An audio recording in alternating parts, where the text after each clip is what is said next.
नमस्कार दोस्तों, मैं Abhishek Yadav स्वरालय music class channel में आपका तहे दिल से स्वागत करता हूं। जितने भी म्यूज़िक एग्ज़ाम होती है ऑल ओवर इंडिया में, UGC NET music exam, MP TET music main exam, Bihar state, BPSC, D triple SB, EMRS, NBS, KVS, UP TGT, MPPSC और आरपीएससी और ऑल ओवर इंडिया में जितनी भी म्यूज़िक एग्ज़ाम होती है सभी की तैयारी आपके स्वरालय म्यूज़िक क्लास चैनल द्वारा करवाई जाती है। इसी को ध्यान में रखते हुए कई सारी थ्योरी क्लासेस, कई सारे पेपर सॉल्यूशन, इवन कई सारे मॉक टेस्ट और साथ ही साथ आपकी महा मैराथन क्लास की प्लेलिस्ट, सब कुछ आपको अवेलेबल हो जाएगा। प्लेलिस्ट की लिंक आपको डिस्क्रिप्शन में मिल जाएगी। स्पेशली मैं रिकमेंड करूंगा कि आप मेरी महा मैराथन क्लासेस ज़रूर देखिए, उससे आपको पता चलेगा कि स्वरालय म्यूज़िक क्लास चैनल में किस प्रकार का क्या पढ़ाया जाता है। आज की तारीख में 100+ वीडियोज़ आपके स्वरालय म्यूज़िक क्लास चैनल पे हैं और आज से हम एक नई सीरीज़ शुरू कर रहे हैं, आप बैनर पे पढ़ सकते हैं, जिसका नाम है स्पेशल टेस्ट सीरीज़ एमसीक्यू।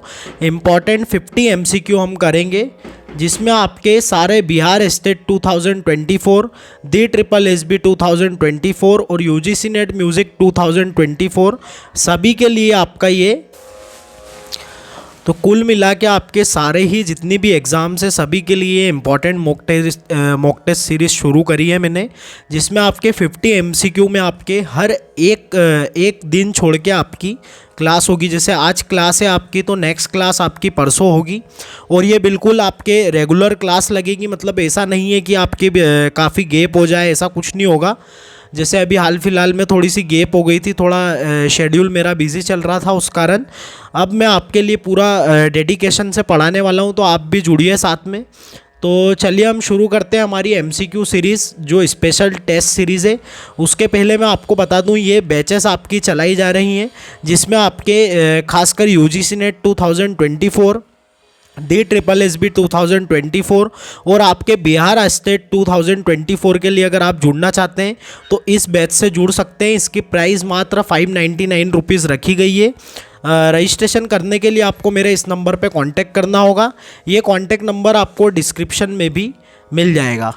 तो चलिए आपको एमपी टेट के बारे में भी बता दूं, अगर आप एमपी टेट के कोर्स से जुड़ना चाहते हैं तो 1250 रुपीज़, मात्र 1250 रुपीज़ में आप 3 मंथ का कोर्स कर सकते हैं, जिसमें आपको पूरा 3 मंथ का कोर्स मिलेगा। इसमें आपके सारी रिकॉर्डिंग्स, सारे आपके टेस्ट और सब कुछ आपको इसमें मिलने वाला है।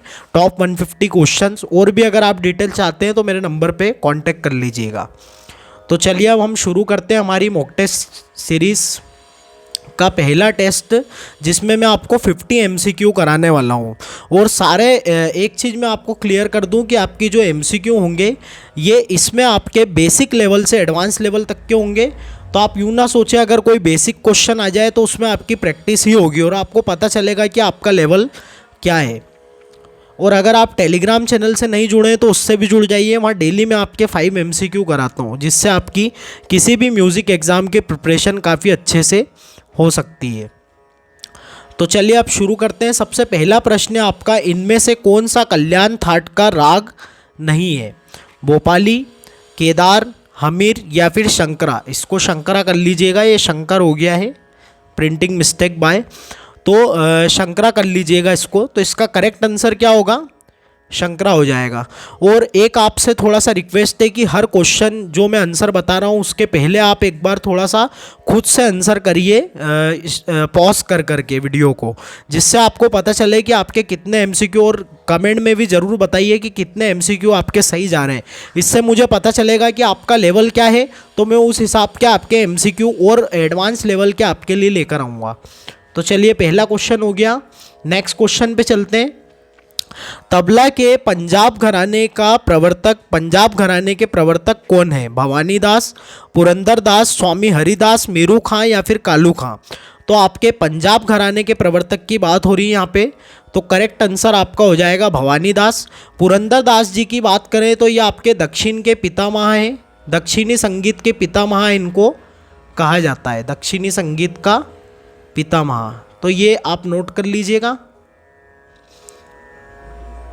नेक्स्ट बात करें तो स्वामी हरिदास जी आपके वाणी शब्द से जाने जाते हैं और आपके गुरु हैं ये तानसेन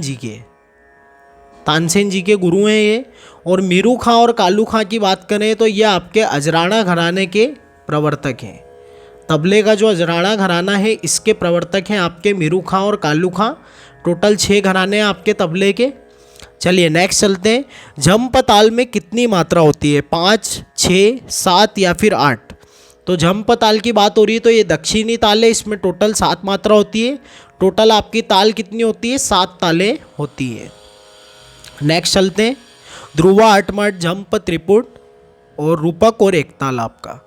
नेक्स्ट आपका प्रश्न है, बिलावल राग को दक्षिण में क्या कहते हैं? आभेरी, शंकर, धीर शंकर भरणम, श्री रंजनी या फिर हरि काम्बोजी? तो आपका यहाँ पे बिलावल राग को कहते हैं धीर शंकर भरणम। आभेरी किसका है? तो यह आपका है भीम पलासी का। भीम पलासी राग को दक्षिण में क्या कहते हैं? तो आपका आभेरी कहते हैं। श्री रंजनी किसको कहते हैं? तो श्री रंजनी आपके बागेश्री राग को कहते हैं। ये सारा कुछ नोट करिएगा आप। हरि काम्बोजी जो है ये आपका खमाज राग को आपके हरि काम्बोजी कहते हैं। नेक्स्ट चलते हैं। आधुनिक समय के हिसाब से मध्यम कौन सी श्रुति पर स्थापित किया गया है? तो सबसे पहले हमको श्रुतियाँ याद होनी चाहिए। टोटल आपकी 22 श्रुतियाँ हैं। तीव्रा, कुमुदती, मंदा, छंदोवती, दयावती, रंजनी, रक्तिका, रोद्री, क्रोधी, वज्रिका, प्रसारणी, प्रीति, मार्जिनी, छीति, रक्ता, संदीपनी, अलापनी, मदंती, रोहिणी, रम्या, उग्रा और शोभिनी। ऐसे टोटल आपकी 22 श्रुतियाँ हैं। जैसे मैंने याद करी वैसे आप भी कर सकते हैं, कोई प्रॉब्लम नहीं है। बस आपको उनको सीक्वेंस वाइज याद रखना है ताकि आपको किसी भी प्रकार का प्रश्न आ जाए तो आप उसको आसानी से कर सकें। अभी यहाँ पे पूछा है कि आधुनिक समय के हिसाब से मध्यम कौन सी श्रुति पर स्थापित है? तो अगर मध्यम की बात करें तो मध्यम आपके आधुनिक समय के हिसाब से होगा आपके 7वीं, 10वीं, 13वीं या फिर 16वीं। तो यह आपके 10वीं श्रुति पर स्थापित होगा। वो ऐसे है कि सा की आपकी 4 श्रुतियाँ हैं, रे की 3 है तो 4 और 3 7 हो गई आपकी, और ग की 2 है तो टोटल 9 हो गई। और 9 के बाद 10वें नंबर पे आपका मध्यम आ जाएगा, क्योंकि आधुनिक विद्वानों ने क्या करा है, स्वरों को प्रथम श्रुति पर स्थापित करा है। ये आपको याद रखना है। अगर प्राचीन पूछते हैं तो फिर यहाँ पे मध्यम जो है इसकी 4 श्रुतियाँ हैं तो 10, 11, 12 यानी 13वीं श्रुति पर मध्यम आ जाता। तो चलिए नेक्स्ट चलते हैं हम। प्राचीन समय में गंधार कौन सी श्रुति पर स्थापित किया गया है? अब यहाँ पे प्राचीन समय पूछा है, जैसा कि अभी मैंने आपसे क्वेश्चन पूछा था। तो यहाँ पे 8वां, 9वां, 6वां या फिर 7वां कौन सा स्थान है? तो यहाँ पे प्राचीन समय की बात हो रही है। तो प्राचीन समय में गंधार को अंतिम श्रुति पर स्थापित किया गया था, यानी 9वां स्थान पे गंधार आपका स्वर बैठा है। नेक्स्ट चलते हैं। दैवत की कितनी श्रुतियाँ हैं? 4, 2, 5 या फिर 3? तो दैवत की कितनी श्रुतियाँ हैं? सा म प की आपकी 4 हैं। मैं आपको नोट करा देता हूँ, थोड़ा सा जूम करते हैं हम। सा म प की आपकी 4 हैं, रे और ध की आपकी 3 हैं, और ग और नी की आपकी 2 श्रुतियाँ हैं। तो यहाँ से आपका पता चलता है कि रे और ध की 3 श्रुतियाँ हैं, तो उस हिसाब से आपकी ध की कितनी श्रुतियाँ हैं? 2 श्रुतियाँ हैं। चलिए नेक्स्ट प्रश्न पे चलते हैं। प्रबंध की कितनी जातियाँ हैं? अब प्रबंध की आपको सारी चीज़ें पता होना चाहिए, धातु भी पता होना चाहिए, जातियाँ भी पता होना चाहिए, अंग भी पता होने चाहिए। तो यहाँ पे आपके ऑप्शन है 4, 3, 2 और 5। तो आपका करेक्ट आंसर हो जाएगा 5। प्रबंध की 5 जातियाँ हैं। कौन कौन सी है वो उनके बारे में डिस्कशन कर लेते हैं हम। तो मेदनी, आनंदनी, दीपनी, भावनी और आपके तारावली, ये आपकी 5 जातियां हैं। मेदनी आपकी 6 अंगों वाली है, दीपनी आप 5 अंगों वाली है दीपनी आपकी, और मेदनी, आनंदनी आपकी 5 अंगों वाली है, दीपनी आपकी 4 अंगों वाली है, भावनी आपकी 3 अंगों वाली और तारावली आपकी 2 अंगों वाली। नेक्स्ट चलते हैं। प्रबंध की जाति कौन सी है? अब यहाँ पे आपके 4 ऑप्शन है, आपको जाति पहचानना है। मृदंगा, गोपुच्छा, तारावली और त्रिभिन्न। तो आपको मैंने बता ही दिया है कि तारावली आपकी प्रबंध की जाती है। अब यहाँ पे मृदंगा और गोपुच्छा क्या है, तो ये आपके यतियों के नाम है, यति। और यति क्या होता है, आपका लय का चालक्रम। तो ये सब कुछ आपको पता होना चाहिए, और ये आपके ताल के 10 प्राणों में आता है। नेक्स्ट चलते हैं, त्रिभिन्न क्या है, आपकी गमक है। नेक्स्ट चलते हैं, अतिस्वार्य स्वर कौन सा है, मध्य सा, मंद्र सा, तीव्र म या फिर मंद्र प। अब यहाँ पे यह अतिस्वार्य क्या चीज़ है, तो यह आपके वैदिक स्वरों में आता है। तो अतिस्वार आपका है मंद्र प, इसको व्याधि भी कहते हैं, यह आपको पता होना चाहिए। अब इसमें आपका म से जो है वो शुरू होता है, यह आपका क्रोष्ट है। तो म आपका क्रोष्ट स्वर है। और आपका ग की बात करें तो ग आपका प्रथम स्वर है। रे की बात करें तो यह आपका द्वितीय स्वर है। और आपके सा जो है यह आपका तृतीय स्वर है। मंद्र नी आपका चतुर्थ स्वर है। और आपका ध जो है मंद्र ध आपका मंद्र स्वर है। और लास्ट आपका मंद्र प जो है वो अतिस्वार्य स्वर है, जो कि मैंने आपको बताया है, जिसको व्याधि भी कहते हैं। अभी तक थोड़ा आपको अगर कुछ भी डिस्टरबेंस हुआ है तो उसके लिए माफ़ी चाहूँगा। चलिए नेक्स्ट चलते हैं, किस राग में दैवत नहीं लगता है, मालकोंस, चंद्रकोंस, मधुकोंस या फिर भिन्न षड्ज। तो यहाँ पे आपको सभी का स्वरावली पता होना चाहिए। मालकोंस जो है वो भी सागा मदा निसा चलता है, चंद्रकोंस भी सागा मदा निसा चलता है, और भिन्न षड्ज भी सागा मदा निसा चलता है। लेकिन मधुकोंस की बात करें तो इसमें आपका ये स्वरावली होती है, ये आपका शुद्ध प है।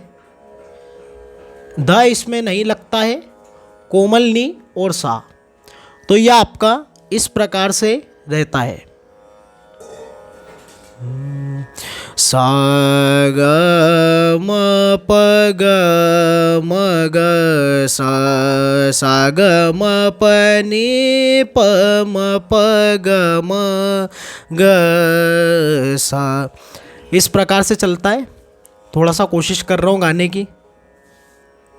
चलिए नेक्स्ट बताता हूँ, शिखर ताल कितनी मात्रा का ताल है, 15, 17, 18 या फिर आपका 19। तो शिखर ताल की बात हो रही है यहाँ पे, तो शिखर ताल आपका 17 मात्रा का ताल है। 15 मात्रा में आप पंचम सवारी ताल को याद कर सकते हैं, पंचम सवारी, गंजप्पा, इस प्रकार के ताल आपके 15 मात्रा के। नेक्स्ट चलते हैं, लक्ष्मी ताल कितनी मात्रा का ताल होता है, तो 15, 17, 18 या फिर 19। तो लक्ष्मी ताल आपका 18 मात्रा का ताल होता है। नेक्स्ट चलते हैं, 21 मात्रा की कौन सी ताल है, ब्रह्मा, विष्णु, गणेश या फिर लक्ष्मी। तो आपकी 21 मात्रा की गणेश ताल है, आपकी विष्णु ताल 17 मात्रा की है, ब्रह्मा ताल 28 मात्रा की, और लक्ष्मी ताल आपकी 18 मात्रा की। नेक्स्ट चलते हैं, पुरंदर दास का पुरातन नाम क्या है, सोमनाथ, श्रीनिवास, दत्ता या फिर पूरन। तो यहाँ पे पुरंदर दास की बात हो रही है, तो पुरंदर दास का पुरातन नाम आपका श्रीनिवास है। नेक्स्ट चलते हैं, तराने का आविष्कार किसने किया है, उस्ताद आमिर खां, उस्ताद बड़े गुलाम अली खां, अमीर खुसरो या फिर गुलाम नबी। तो आपके तराने का आविष्कार किया है अमीर खुसरो। तराने के बारे में आपको कुछ बातें याद रखनी है, जैसे तराने में निरर्थक शब्दों का उपयोग होता है। उस्ताद आमिर खां साहब की बात करें तो इन्होंने अति विलंबित लय में आपके ख्याल गाने का, बड़ा ख्याल गाने का, मतलब इनकी एक अलग ही प्रकार की गायकी इन्होंने बनाई थी। तो वो आपको याद रखना है कि वो किसकी गायकी है, तो वो आपकी उस्ताद आमिर खां साहब की गायकी है। उस्ताद बड़े गुलाम अली खां 1902 में लाहौर में इनका जन्म हुआ है, कहीं कहीं 1901 भी मिलता है। तो आपको दोनों याद रखना है, ऑप्शन के हिसाब से टिक करना है। मुनव्वर अली खां इनके पुत्र का नाम है, और गुलाम नबी शोरी जो है ये आपके टप्पे के आविष्कारक है। टप्पा जो गायकी आपकी होती है उसके आविष्कारक है। नेक्स्ट चलते हैं, मार्गी ताल कितने होते हैं, तो मार्गी ताल आपके 3, 6, 4 या फिर 5। तो मार्गी ताल आपके 5 होते हैं, आपको पता होना चाहिए। चाचपुट, चंचटपुट,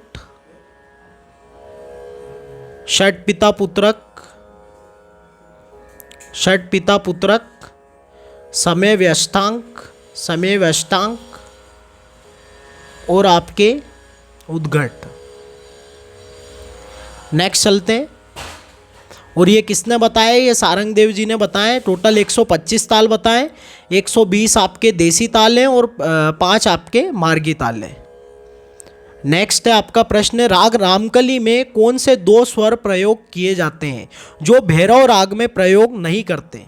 अब भैरव राग अलग है आपका, भैरव राग में कोमल रे कोमल ध दोनों लगते हैं, लेकिन आपका रामकली राग में किस प्रकार से ये चलता है ये आपको थोड़ा सा पता होना चाहिए। तो यहाँ पे आपके कोमल गंधार, कोमल निषाद शुद्ध ऋषभ, तीव्र मध्यम शुद्ध दैवत और तीव्र मध्यम कोमल निषाद। तो यहाँ पे करेक्ट आंसर आपका तीव्र मध्यम कोमल निषाद हो जाएगा। थोड़ा सा मैं कोशिश करता हूँ गा के आपको बताता हूँ किस प्रकार से है। सा रे सा ग म प ग म द प प प द म प द नि द प ग म रे। तो म प द नि द प, ये कोमल आपका नी और तीव्र म, इस प्रकार की संगति से आपका रामकली राग दिखता है। एक राग का सेशन मैं आपके लिए लाऊंगा बहुत जल्द। काफ़ी स्टूडेंट्स की डिमांड है कि सर राग के प्रश्न ज़्यादा से ज़्यादा करवाएं क्योंकि काफ़ी दिक्कतें आती हैं। तो सारी प्रॉब्लम सॉल्व कर देंगे, कोई दिक्कत नहीं है। चलिए नेक्स्ट प्रश्न है आपका, राग किरवानी में ऋषभ और निषाद को कोमल करने पर कौन सा राग बनेगा? अब आप सभी को पता है कि राग किरवानी में आपका ग कोमल होता है और ध कोमल होता है और बाकी सारे स्वर शुद्ध होते हैं। तो जब रे और नी भी कोमल हो जाएगा, रे और नी भी अगर कोमल हो जाएगा तो आपका एकमात्र राग बनेगा जिसका नाम है भैरवी। सारे स्वर इसमें कोमल लगते हैं, आप सभी को पता है। नेक्स्ट चलते हैं। सारंग देव जी ने जाति के कितने लक्षण बताए हैं? 8, 10, 13 या फिर 15? तो सारंग देव जी ने जाति के 13 लक्षण बताए हैं, भरत मुनि ने 10 बताए हैं। उन्हीं लक्षणों में आपके 3 लक्षण अतिरिक्त जोड़ के, कभी आपसे एग्जाम में पूछ लिया जाए कि भरत मुनि के अतिरिक्त सारंग देव जी ने कितने लक्षण बताए, तो आप 3 लगा के आएंगे। लेकिन यहाँ पे डायरेक्ट पूछा है कि सारंग देव जी ने जाति के कितने लक्षण बताए हैं, तो 13 हो जाएंगे। 3 इनके कौन कौन से हैं वो मैं आपको बता देता हूँ। एक आपका है संन्यास, एक आपका है विन्यास और एक आपका है अंतर्मार्ग। ये तीनों ही आपको याद रखना है। नेक्स्ट चलते हैं। वात्स्यायन ने कितनी कलाओं का वर्णन किया है? 65, 64, 75, 80? तो यहाँ पे आपको ये याद रखना है कि 64 कलाओं का वर्णन यानी 64 कलाओं का वर्णन वात्स्यायन ने किया है। वात्स्यायन ने कौन से ग्रंथ में कलाओं का वर्णन किया है? सूरसूत्र, काल सूत्र, यान सूत्र या फिर कामा सूत्र? तो आपके कामा सूत्र जो इनका ग्रंथ है इसमें इन्होंने 64 कलाओं का वर्णन किया है। नेक्स्ट चलते हैं। षट श्रुतिक ऋषभ किसे कहते हैं? कोमल ऋषभ को, शुद्ध ऋषभ को, कोमल गंधार को या फिर शुद्ध गंधार को? तो आपको ये मैं बता दूं कि आपको सिर्फ ये याद रखना है कि दक्षिण में कोई भी कोमल रूप नहीं है, यह आपको याद रखना ही है ताकि आपका कोई भी आंसर गलत ना हो। तो ये आपको मतलब ये आपको एसेंशियली याद रखना है। तो कोमल ऋषभ आपका शुद्ध गंधार, शुद्ध ऋषभ के नाम से जाना जाता है और शुद्ध ऋषभ आपके शुद्ध गंधार के नाम से जाना जाता है। और कोमल गंधार जो है आपका ये साधारण गंधार और आपका षट श्रुतिक ऋषभ के नाम से जाना जाता है। और शुद्ध गंधार जो है आपका ये कहलाता है अंतर गंधार। तो ये आपको याद रखना है चारों। नेक्स्ट चलते हैं। वैसे सारे ही स्वर आपको पता होना चाहिए, अगर याद है तो कमेंट करिएगा। विशुद्धि चक्र कहाँ होता है? सारे मैं इसलिए भी नहीं बता रहा हूँ क्योंकि अभी क्या है, अगर मैं एक एक क्वेश्चन को अगर बहुत ज़्यादा डिटेल में जाऊंगा तो फिर आपका वीडियो काफ़ी लंबा हो जाएगा और मेरे को कम से कम समय में आपको सारे प्रश्न कराने हैं। 24 क्वेश्चन आपका है, विशुद्धि चक्र कहाँ होता है? उदय, कंठ, छाती या फिर मस्तक? तो विशुद्धि चक्र आपका होता है कंठ में। नेक्स्ट चलते हैं। राग कलावती में नी शुद्ध करने पर कौन सा राग बनेगा? कलाश्री, भोपाली, शंकरा या फिर बिलावल? तो आपका कलावती कैसा होता है, आइए देख लेते हैं थोड़ा सा गा के। सा सा ग प द नि ध प ग प ग सा, ये आपका कलावती राग है। अब इसमें कोमल नी की जगह शुद्ध नी अगर कर दें, ग प नि द सा नि प, अगर सीधा भी जाएंगे तो ग प नि सा नि प ग प ग सा, तो आपका ये बनेगा शंकरा। अगर आपको मेरी गाने की कोशिश अच्छी लगी हो तो बताइएगा, और अगर कुछ त्रुटि हो तो इसमें मैं थोड़ा और काम करूँगा, कोई प्रॉब्लम नहीं है। नेक्स्ट प्रश्न है आपका, चतुसारना किसने बताई है? सारंगदेव जी, नारद, भरत मुनि या फिर मतंग? तो चतुसारना आपकी एक प्रक्रिया है जिससे 22 श्रुतियों को सिद्ध किया गया है, तो यह आपके भरत मुनि ने बताई है। नेक्स्ट चलते हैं, नारदीय शिक्षा पुस्तक किसने लिखी है? सारंगदेव, नारद, भरत मुनि या फिर मतंग? तो नारदी शिक्षा पुस्तक आपके नारद मुनि ने लिखी है, और ये आपके तान का सर्वप्रथम उल्लेख आपके नारदी शिक्षा में मिलता है। नेक्स्ट चलते, बृहदेशी पुस्तक किसके द्वारा रचित है? सारंगदेव, नारद, भरत मुनि या फिर मतंग? तो बृहदेशी पुस्तक आपके मतंग जी के द्वारा रचित है, और इसमें सर्वप्रथम राग शब्द का उल्लेख मिलता है और देसी रागों का सर्वप्रथम उल्लेख, इसीलिए इसका नाम ही ग्रंथ का क्या है? बृहदेशी है। नेक्स्ट चलते हैं, राग जोकोंस में कौन सा स्वर नहीं लगता है? ग, नी, ध या फिर रे? तो राग जोकोंस में लगभग सारे स्वर लगते हैं, बस रे को छोड़ के। नेक्स्ट चलते हैं, कोमल ऋषभ आसावरी राग के स्वर कौन से राग के स्वर के समान है? आसावरी, पूर्वी, भैरव, भैरवी? अब यहाँ पे आपको क्वेश्चन को बड़े ध्यान से समझना है। मैंने यहाँ पे स्वर यानी कि स्वरों के चलन के बारे में नहीं पूछा है, मैंने यहाँ पे पूछा है कोमल ऋषभ आसावरी राग के स्वर, यानी राग में लगने वाले स्वर कोमल, तीव्र, शुद्ध, तो वो कौन से राग के समान है। अब यहाँ पे आसावरी राग में अगर ऋषभ को कोमल कर देंगे, रे को कोमल कर देंगे, तो वो सीधा सीधा आपका भैरवी बन जाएगा। यहाँ पे कई सारे स्टूडेंट अगर पॉज करके आंसर दे रहे होंगे तो उन्होंने आसावरी लगाया होगा, अगर आपने भैरवी लगाया तो अच्छी बात है, तो ये आपका करेक्ट आंसर हो जाएगा। नेक्स्ट चलते हैं, ताल कहरवा की मात्रा में अगर दादरा की मात्रा को मिला दिया जाए तो कौन सा ताल प्राप्त होगा? तो कहरवा आपका 8 मात्रा का है और दादरा आपका 6 मात्रा का है, तो टोटल 14 मात्रा का ये ताल है। तो 14 मात्रा का आपका एकमात्र ताल बनेगा धमार। एक ताल चौताल आपके 12 मात्रा का है और जपताल आपका 10 मात्रा का है। नेक्स्ट चलते हैं, मातु और धातु किसके संदर्भ में प्रयोग होता है? गायक, वाद्यकार, शास्त्रकार या फिर चित्रकार? तो मातु का अर्थ है आपके शास्त्रकार से और धातु का अर्थ है आपके गायक कलाकार से, यानी कि गायक प्रायोगिक आपके शास्त्र से, प्रायोगिक से आपके। तो मातु और धातु का दोनों का ज्ञाता कहलाता है वाद्यकार। नेक्स्ट चलते हैं, अमीर खुसरो ने प्रतियोगिता में किसको हराया था? अब अमीर खुसरो जो था वो एक बहुत ही चालाक व्यक्ति था और बड़ी ही चालाकी से उसने किसको हराया था? बेजू बावरा, गोपाल नायक, स्वामी हरिदास या फिर अलाउद्दीन खिलजी? तो उसने गोपाल नायक जी को बड़ी ही चतुराई से हरा दिया था, हालांकि गोपाल नायक जी काफ़ी विद्वान थे उससे। नेक्स्ट चलते हैं, स्वरों की कितनी जातियां हैं? 3, 6, 4, 5? तो स्वरों की 5 जातियां हैं, दीप्ता, आयता, करुणा, मृदु और मध्या। अब यहाँ पे कई स्टूडेंट सोचेंगे कि ये तो श्रुतियों की जातियाँ हैं, तो जो आपके श्रुतियों की जातियाँ हैं वही आपके स्वरों की जातियाँ हैं, यह आपको याद रखना है। भरत मुनि ने जाति के कितने लक्षण बताए हैं? 10, 11, 12 या फिर 13? तो भरत मुनि ने आपके जाति के 10 लक्षण बताए हैं। नेक्स्ट चलते हैं, दक्षिण में कितनी गमक है? 10, 11, 12, 15? तो दक्षिण में आपकी कितनी गमक है? 10। सारंगदेव जी ने कितनी बताई है? 15 बताई है। नेक्स्ट चलते हैं, खेमटा ताल कितनी मात्रा का है? अब काफ़ी सिंपल प्रश्न है ये, 7, 6, 5 या फिर 8? तो खेमटा ताल आपका 6 मात्रा का ताल है। सबसे अधिक लाइट म्यूजिक में कौन सी ताल का प्रयोग किया जाता है? तीन ताल, शिखर, खेमटा या फिर जप ताल? तो सबसे अधिक आपके खेमटा ताल का लाइट म्यूजिक में यानी कि फिल्मी संगीत में उपयोग किया जाता है। दीप्ता क्या है? आपकी जाति है, गमक है, मूर्छना है या फिर श्रुति है? तो दीप्ता आपकी जो है वो आपकी जाति है, अभी मैंने आपको हाल फिलहाल बताया है। नेक्स्ट चलते हैं, राग सोहनी के समान स्वरों वाला कौन सा राग है? पूरिया कल्याण, पूरिया धनाश्री, मारवा या फिर पूर्वी?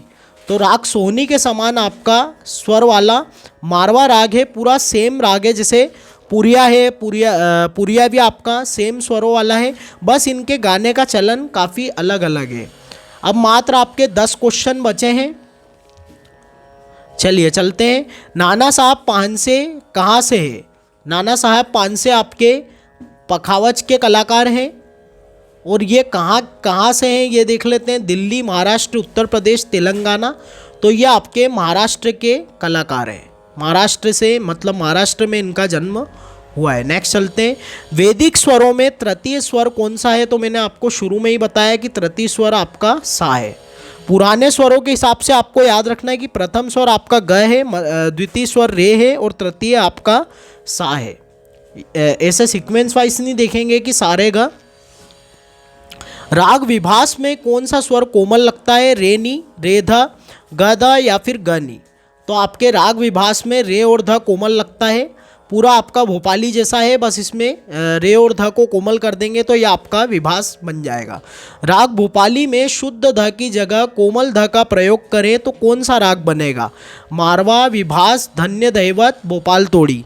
तो यहाँ पे देखिए, जैसे भोपाली है आपका सा रे ग प ध प ग प ध सा रे सा ध प ग प ग रे, ये आपका भोपाली हो गया।